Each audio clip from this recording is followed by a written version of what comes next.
Hi అండి, welcome to మాయ రుచులు. ఈరోజు రెసిపీ వచ్చేసి ఎంతో టేస్టీగా ఉండే పొట్లకాయ పులుసు అండి. ఇలా చేసుకున్నారంటే మన అమ్మమ్మ నాయనమ్మ వాళ్ళని గుర్తు చేసుకున్నట్లే అంత రుచిగా ఉంటుంది. వాళ్ళు చేసిన విధంగా అంత కమ్మగా ఉంటుందండి. ఇలాంటి కర్రీస్ చేసినప్పుడు మన ఇంట్లో వాళ్ళకి మన పెద్దవాళ్ళని గుర్తు చేసినట్లేనండి. ఇంకా ఆలస్యం చేయకుండా వీడియోలోకి వెళ్ళిపోదాం. ముందుగా ఒక బౌల్ తీసుకొని దీంట్లోకి ఇలా నిమ్మకాయ సైజు అంత చింతపండుని నానబెట్టుకోవాలి. ఒకసారి కడిగి నానబెట్టుకోండి. చింతపండుని ఒకసారి కడిగి ఇలా నానబెట్టుకోండి. ఇప్పుడు నానబెట్టేసుకొని పక్కన పెట్టేసుకోవాలి. ఇప్పుడు పొట్లకాయని తీసుకొని ఈ పైన పీలంతా తీసేసుకోవాలండి. స్పూన్తో అయినా తీసుకోవచ్చు, లేదా కల్లుప్పు ఉంటుంది కదా, ఆ కల్లుప్పుతో ఇలా అన్నారంటే మొత్తం క్లీన్ అయిపోతుంది.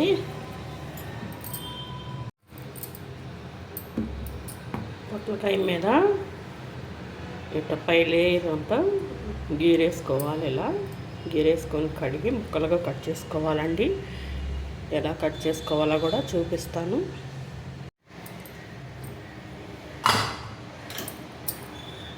పొట్లకాయని ఇలా తీసుకొని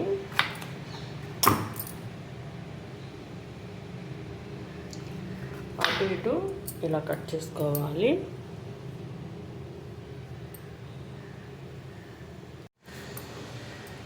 అటు ఇటు ఇలా కట్ చేసుకున్నాక ఇలా కట్ చేసుకోవాలండి పులుసులోకి.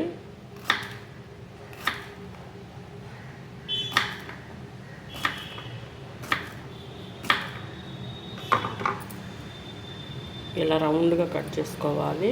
ఇలా కట్ చేసుకొని ఈ వైట్ పార్ట్ తీసేసుకొని దీనిలో గింజలు ఉంటాయి కదా, అవి కూడా తీసేసుకొని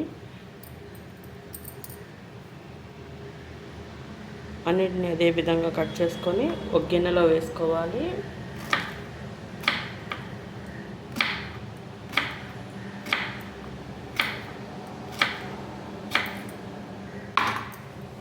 చూడండి, ఇలా చక్రాల్లాగా కట్ చేసుకోవాలి.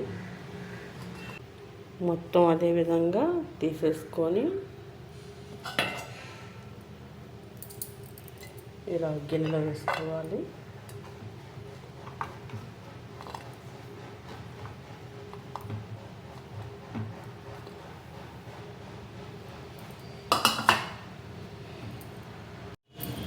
పెద్ద ఉల్లిపాయ ఒకటి ఇలా కట్ చేసుకోవాలండి, పులుసులోకి కాబట్టి ఇలా నిలువుగా కట్ చేసుకున్నాను. దీనిలోకి 2 పచ్చిమిర్చి ఇలా మధ్య కట్ చేసుకొని పక్కన పెట్టేసుకోండి. ఇప్పుడు చింతపండులో నుంచి పులుసు తీసుకుందాం. చింతపండులో నుంచి ఇలా రసం తీసుకొని పక్కన పెట్టుకోవాలి.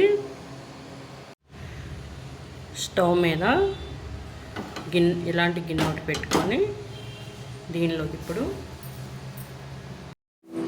2 టేబుల్ స్పూన్ల ఆయిల్ వేసుకోవాలి.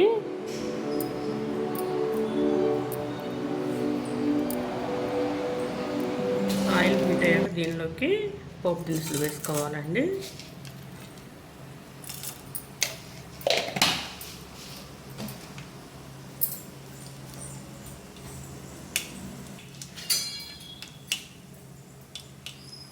పోపు దినుసులు కూడా వేగాక దీనిలోకి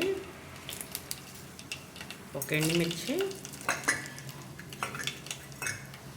2 రెబ్బలు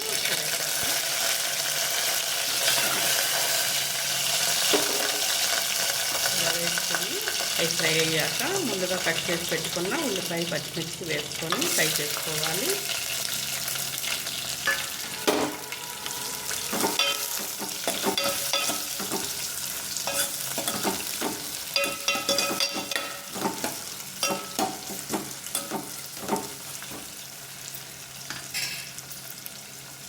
ఇవి చక్కగా ఫ్రై చేసుకోవాలండి. ఇవి సగం ఫ్రై అయ్యాక దీనిలోకి కట్ చేసుకున్న పొట్లకాయ వేసుకోవాలి. పొట్లకాయ వేసుకున్నాక తొందరగా మగ్గడానికి దీనిలోకి కొద్దిగా ఉప్పు, 1/2 టీ స్పూన్ పసుపు వేసుకొని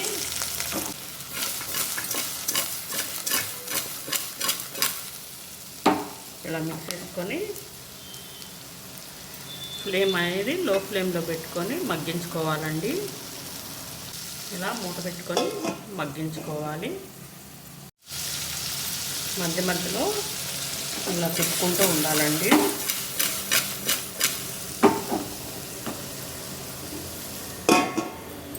మళ్ళీ మూత పెట్టుకొని మగ్గించుకోవాలి. పొట్లకాయ ముక్కలు ఇలా మగ్గాక దీనిలోకి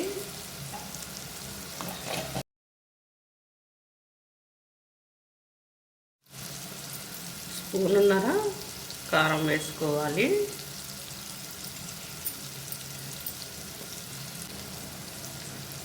కారం వేసుకున్నాక మొత్తం మిక్స్ చేసుకోవాలండి.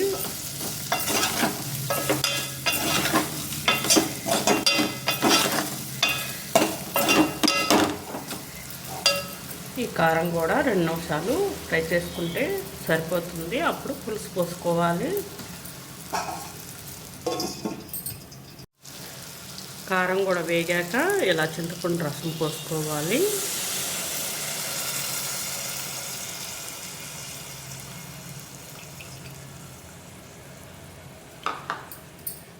పోసుకొని గంటతో ఒకసారి మిక్స్ చేసుకొని దీనిలోకి ఇంకొక గిద్ద వరకు వాటర్ పోసుకోవాలండి. ఇలా పోసుకొని ఇప్పుడు ఉప్పు చూసుకోండి.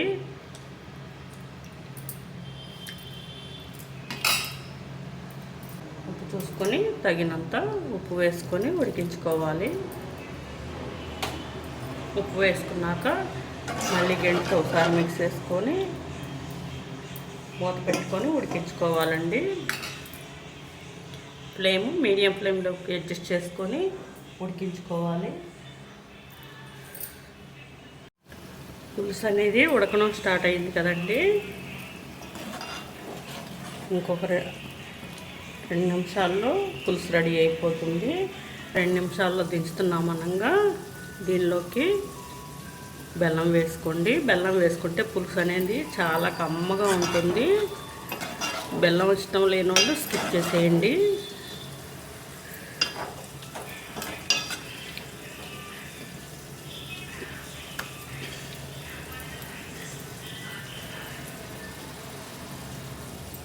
ఇంకో 2 నిమిషాలు ఉడికించుకుంటే పులుసు అనేది దించేసుకోవచ్చు.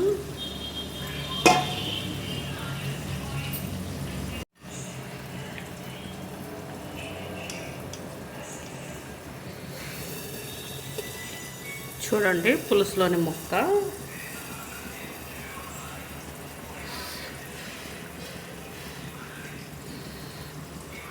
ఇలా ఉడికితే సరిపోతుంది.